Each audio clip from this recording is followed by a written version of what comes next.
We are a blended family. We are a blended family. We are a blended family. We are a blended family. We are a blended family. We are a blended family. We are a blended family. We are a blended family. We are a blended family. We are a blended family. We are a blended family. And we are a blended family. Hi, we're Doctors Larry and Carol Snap. We're glad to have you with us today. Blended Families, week 8 of 12. Ruled by yours, mine, and ours. I like to call it the dark side. This is where we talk a lot more about the issues that blended families run into. Last week we were talking more about the good stuff and the blessings of being a good parent, biblical examples of step-parents and things. But basically in this lesson, one of the first things we're going to deal with is why are there blending problems? And what are some of those? Well, if you're having problems blending your family, and you have yours, mine, and maybe someday ours, when it comes to children, then there's something in the priority pyramid that's out of order. And like we talked about last week, God is first, marriage is second, then the children, the parent-child relationship. As we talked about last week, you are not an owner of your children. You're a steward of God's children. Now, Scripture tells us that all things are possible through Christ. I can do all things through Him who strengthens me. Right? God's will is all about restoration and reconciliation. So, even though there may be major blending problems, if we're putting God first for both parties, the spouses, God wants things to be restored. He wants to be reconciled. He wants the marriage to be the godly example for the children. So when they leave the nest and start their own families, they got a good example of how to do that. The reason we have so many blended families today is because nobody had a good example. And they just keep repeating the same stuff. And maybe a little worse. Usually it's each generation does a little less than the one that did before. So things keep getting worse because children don't like what their parents do, generally. So they try to do something different. Well, anything goes nowadays. So we've gone from no stores were open on Sunday because everybody's supposed to be going to church to nobody cares about anybody today. So there's a lot of that. But if there's blending problems, there's something in the pyramid out of order. Talking blended family, so exes are having too much of an influence. That's a problem. Children can be a major point of conflict because, like we were talking last week, there's this attitude, this mindset of ownership versus stewardship. These are my kids. Don't touch my kids. So now your children are more important than your spouse, and the other spouse is going to get jealous and things are not going to go well. We see it all the time. So make sure your spouse is more important than your children because your job is to show them how to be married. It's not just to raise the children, it's to show them how to do marriage. Right? Now, not all marriages created a covenant with God when they were started. There's a lot of lost people who get married. They have no idea who God is. They don't follow God. They don't care about God. They just want to get married. And so there's really no covenant there with Him. Covenant is a relationship between God and humans. Right? So if two humans get together and get married, but God wasn't involved, then that's really not a covenant because He's not there. And because of our sinful nature, and we're not seeking God's wisdom and His choice for us, the one that He created for us, because there is someone out there that He designed just for us. we'll end up with the wrong person, it'll be the wrong time, it'll be the wrong reason to get married, and all that kind of stuff. You know, and for Carol and I, for her, it was third time's a charm. But then that doesn't apply to me. No, you got it right the first time. You know, and there was, you know, I'm single, never been married. She's been married twice, has 3 kids, a couple of teenagers, a 4-year-old, and can't explain it, but there was just a lot of peace about the decision to go forward into that. And now we're coming up on 40 years. Amen. So, Because she was too impatient. although it had a very big glitch in Well, 23. and what do we, Larry, what do we celebrate June 28th?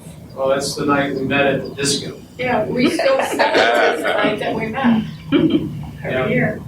Larry, you didn't hear that. I said because she could, but she was too impatient to wait on you. Well, you know, timing. Right? Yes, timing. Wrong. I don't know. She got beautiful kids out of it. 2 out of the 3 were wrong. I said she got beautiful kids out of it though. Yeah, Well, that's her doing. but the taxes, the end of the year taxes had a lot to do with. Well, I was, you know, when we were talking about getting married, I was thinking like, it was towards the end of the year, right? And I'm thinking, it's 6 months from now. Okay, that's like March-ish. Yeah, that's fine. Then, you know, end of the year's coming around, and it's time for, well, a whole nother tax year's coming up. Mm-hmm. Time to do taxes again, and I'm just, you know, I have a pretty good job, and I'm just single, or no dependents or anything. I can go from single and 0 to married and 5. Yeah. You know, that's a big deal. Yeah. So that's why we got married on December 21st. Okay. A good timing. Just before Christmas. Yeah. Because We celebrated Christmas. all I want for together. Christmas is you. Yeah. Yeah. Aw. But, you know, you look back on things and you can see where God was involved, even though you weren't consulting Him at the time. I was working at a pretty good sized corporation back there in Oklahoma, and Carol had been trying to get in to work there as like executive administrator, secretary, you know, anything like that. But they had a rule, only one person per family could work there. Because everybody wanted to work there, right?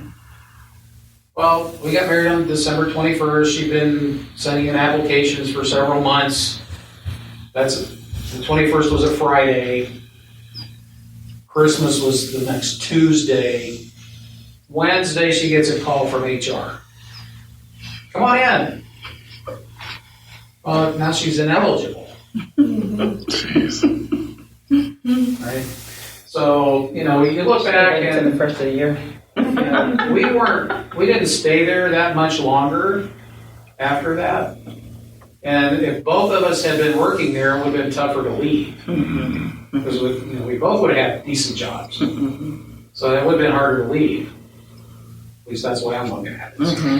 You know, sometimes, because of our sinful nature, and if God's not involved, more than likely it will be the wrong person at the wrong time and the wrong reason to get married in the first place. Yep. You know, it's going to be a fleshy thing. You know, it's going to be all about the exterior, right? Good-looking gal, good-looking guy. You know, it's all about the sin, right? All about the lust. Yeah. Okay, so a big part of this is, you know, just being able to go back and figure out what was the cause of the failure, right? This is blended families, so we're looking, okay, why did the first or second, whatever marriage you've been on, why did it fail? Hopefully it was only the first one and not a second or third one that failed. We have heard stories of people that are in their 6th or 7th one and they wonder, you know, they don't wonder, they just keep saying, well, all these women, it's a guy usually, all these women are messed up. 6 or 7 of them. Yeah. And then we say, what's the common denominator? What's the common denominator here? You're the one involved in all these. Go look in the mirror. So, yeah, it's just, especially like, by the time you get to the third one, then you kind of, maybe it's not them. But you got to deal with root causes of the past failures, and that's the failures are the sin. You know, in our Beyond Divorce class, it's always about the sin that's the problem that leads to the divorce. Mm-hmm. Divorce isn't the problem; it's the sin that's the problem. The divorce is just the transaction that separates the two people. Mm-hmm. So deal with the root causes of the past failures, and we came up with 5, and for some reason they all started with A's. Abuse, anger, adultery, addictions, abandonment, those kind of things. If there was some of that involved in why you ended up getting divorced in the first place, figure out how much, not all of it, how much of that was your part, because that's what you can deal with. Mm-hmm. It's important to identify what the roots are, because if all you do is deal with the fruit, like you go to anger management class, Mm-hmm. they tell you how to manage your anger. They don't tell you how to deal with your anger. What's making you get angry in the first place, right? If there's been abuse, you have to forgive whoever did the abuse. Mm-hmm. Right? That's not your stuff. That's theirs. Mm-hmm. They have to own it, but you have to forgive them for it. And that's hard for a lot of people. Mm-hmm. The forgiveness is a big part. But, Hey, Larry, Yeah. another interesting thing on those A's there, what I find very interesting is a lot of marriages stay together even though there's a lot of that and it's not a godly marriage. However, if you notice, a lot of times, let's say for instance, it's one of the symptoms, if they stay there long enough, it becomes another symptom and then another one. So all those A's start accumulating in the relationship. Right. It's no longer one A, it's all of them. yeah, it tends to be most of those. Yeah. Anger leads to abuse. Mm-hmm. Adultery will lead, or addictions will The lead to other person adultery. ends up committing adultery or getting addicted to something, and then somebody leaves. Mm-hmm. Yeah. Right? So yeah, you end up with all of those Yeah. at some point. Mm-hmm. But usually it's these first two, the anger really Mm-hmm. leads to most of the other ones that's on one part or the other. Because you talked about it, selfishness being the root. Yeah, that's really the biggest root. Okay. Is being selfish. And that was, for me, it was. Mm-hmm. I got selfish because that's my nature. Mm-hmm. And because I got selfish, then I got stupid. Mm-hmm. And I started making stupid choices because it was all about me and it wasn't about us Mm-hmm. anymore. So I had to go back and deal with the selfishness that I had. I had to start looking at, more biblical ways of looking at things, because I wasn't doing that at all. So I had to do a lot of growing in that. But, deal with the root, and a big part of the Beyond Divorce class is just owning your piece of that pie, because you don't get the whole pie. The other person gets some of it, right? They got to deal with their part. You can't fix them and they can't fix you. Mm-hmm. God is going to hold you accountable and responsible for the things you did, the things you said, the things you did, things you didn't do that you should have. Ultimately, the reason there's a divorce in the first place is because of the sin and the fact that people aren't doing what God said to do. Yes. If both parties are doing what God said to do, there's never going to be a divorce, Mm-hmm. right? So deal with the roots. Take the time on your own in prayer to figure out, ask the Holy Spirit to reveal to you what these things are. You have to identify them before you can deal with it. And then once you get those identified, okay, then it's time to start rebuilding your vertical relationship, which we talked about, I think, week 6. It's basically Psalms 51, but the process is you have to confess the sin. Mm-hmm. And you look at Psalm 51, you see how King David did all this stuff. He got on his face, he confessed he was a sinner, he was sinning against God and God alone. He was repentant.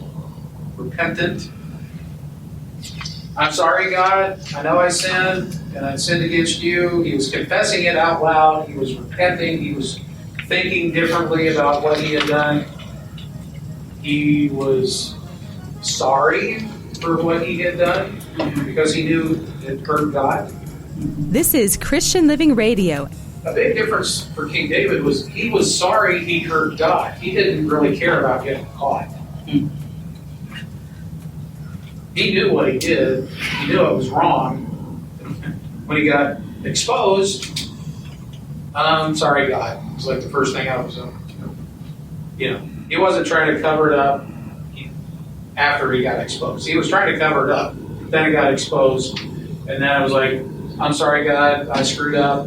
And against you, I screwed up. Forgive me. I'll never do that again and all that kind of stuff. But it's confessing the sin and changing how you see what you did. That's the repentance. Then you have to receive God's forgiveness.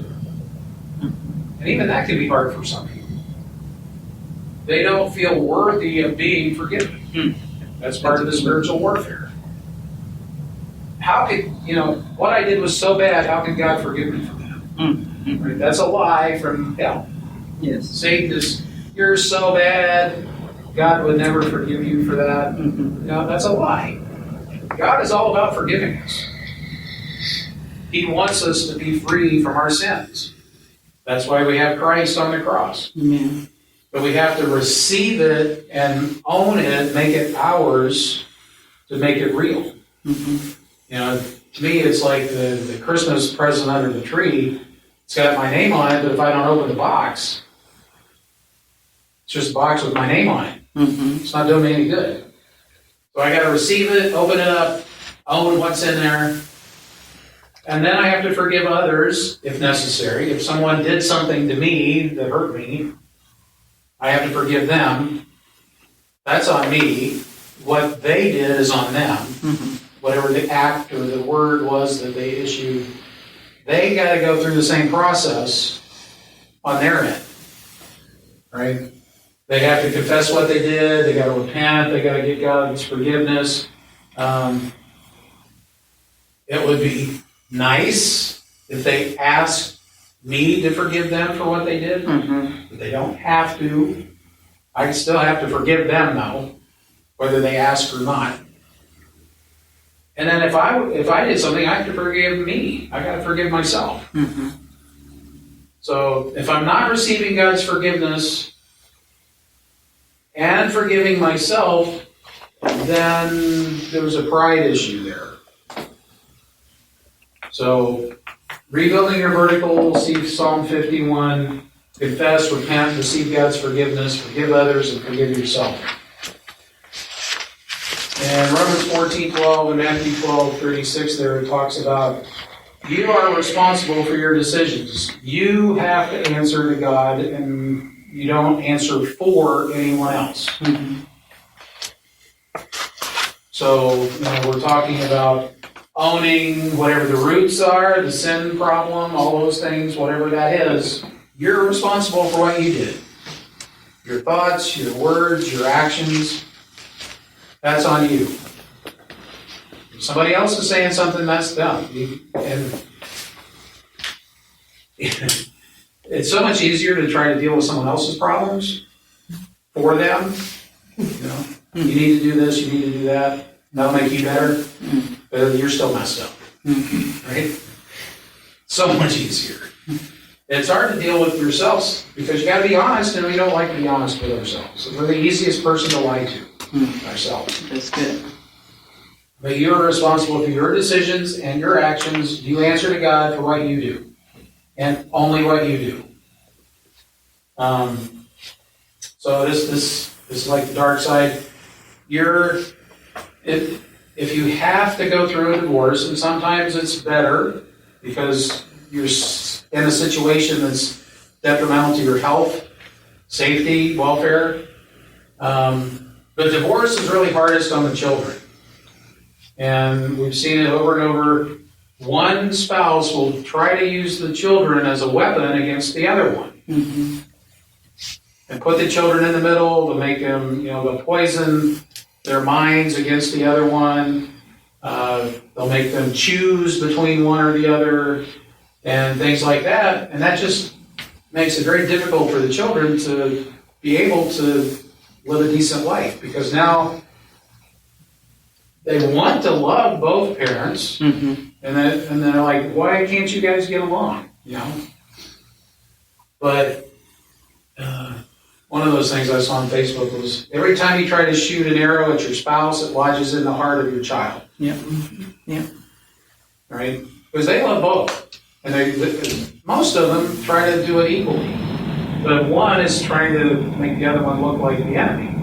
Right? So it's really hardest on the children.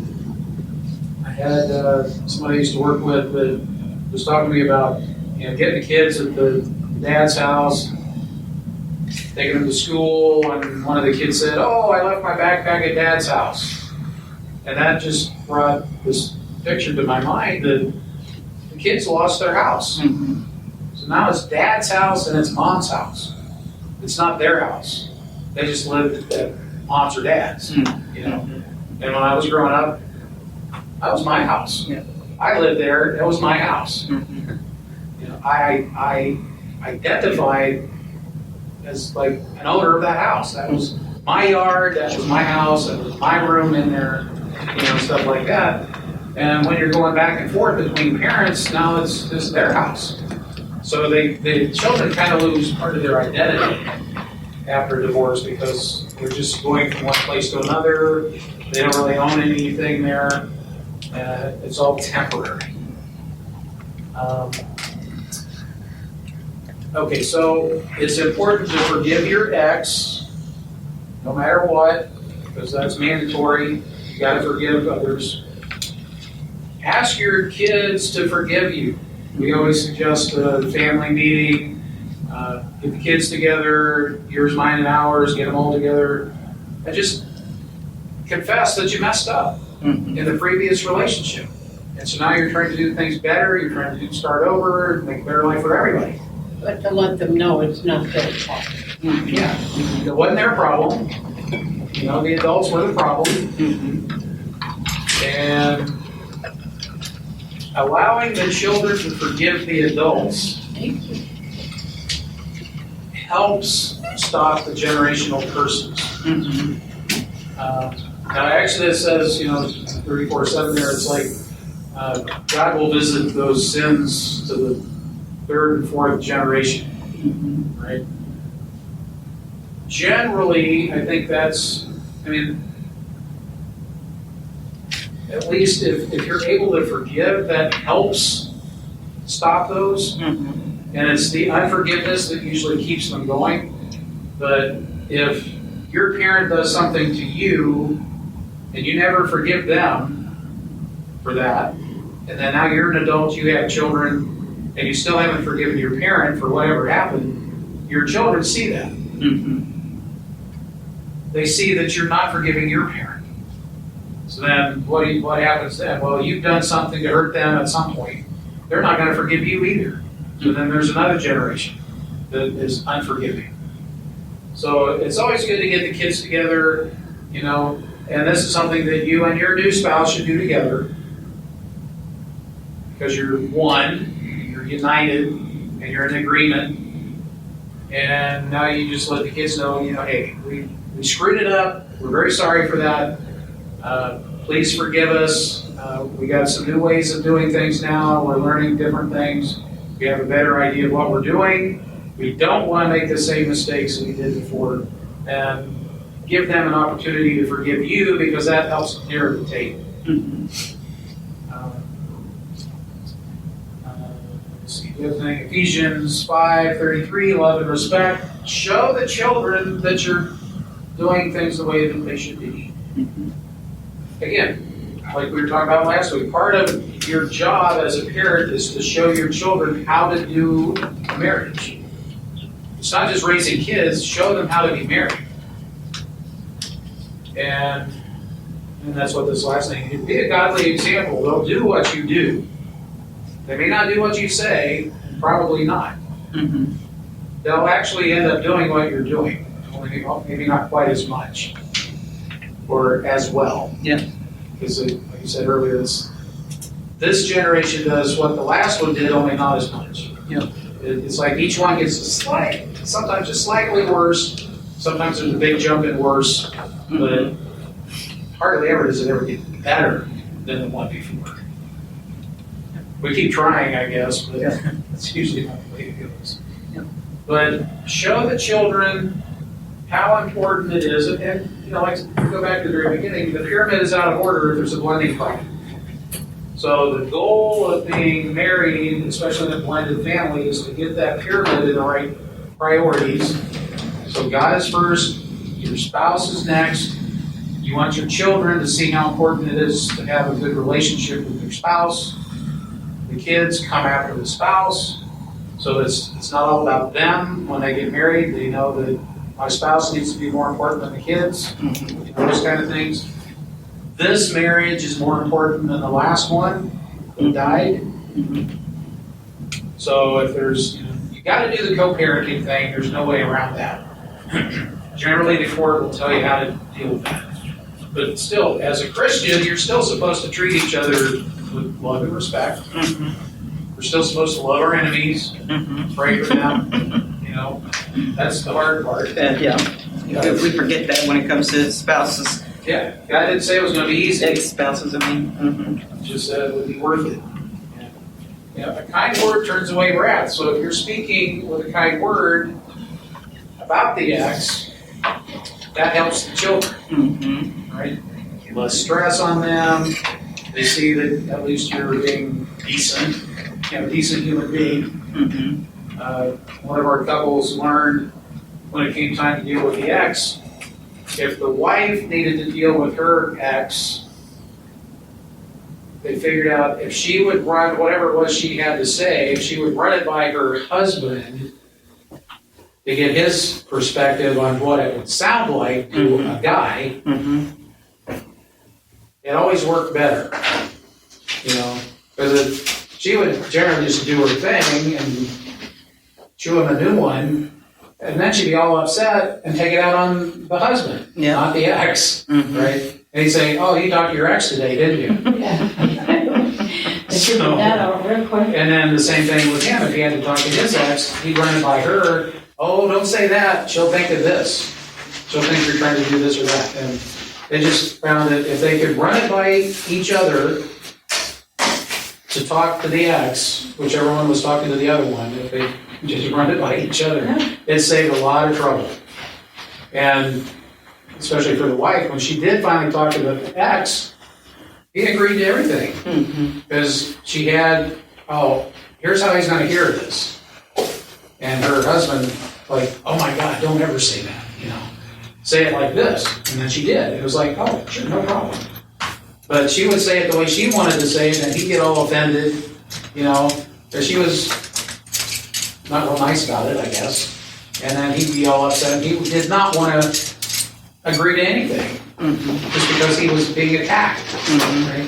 So how you present things makes all the difference. But time to wrap things up and try to do it on here. I think we've hit all the high spots anyway. Next week we're doing lessons 9 and 11, I believe. Then we'll do 10 because it needs to be all by itself. And then 12 and Hotline. Shout out to ChristianLivingRadio.com and the podcast. Our website is blendedfamilyministry.org. Do donations and resources are there. And we'll see you next week. Joining the Blended Families Ministry program today. This ministry was created to help blended families learn how to use biblical tools that will help you thrive. We are Doctors Larry and Carol Snap, and we invite you to listen to our weekly shows here on ChristianLivingRadio.com and to visit our website, BlendedFamiliesMinistry.org, to learn more about the ministry and all that we do. Thank you, and God bless. Christian living, Christian living. Christian Living Radio, spreading the good news of Jesus Christ 24/7. Our goal is to bring you a life-changing word through music and diverse programming, like the one you're listening to now. Pastor Kenyatta Goins is the visionary of Christian Living Radio. And he's dedicated to the idea that Christians should even have a more prominent presence in the marketplaces. Maybe you need prayer for yourself and or your family. Maybe for a friend. We'd be privileged to stand in the gap for you. If you're listening to this broadcast, click on the Contact Us tab and send us your prayer request. We'd also like to hear from you if you have something on your mind or just give us some feedback. We support many ministries, so maybe you'd like to make a one-time or a monthly recurring donation. We believe that when you sow into these ministries, you'll indeed be blessed. And of course, if you sow into this show in particular, we believe that it's a blessing for you, so please consider sponsoring us. There's a special area under the Donate tab where you can send your monetary gift or call 520-812-6363. That's 520-812-6363 to receive more information about sponsorship. Thank you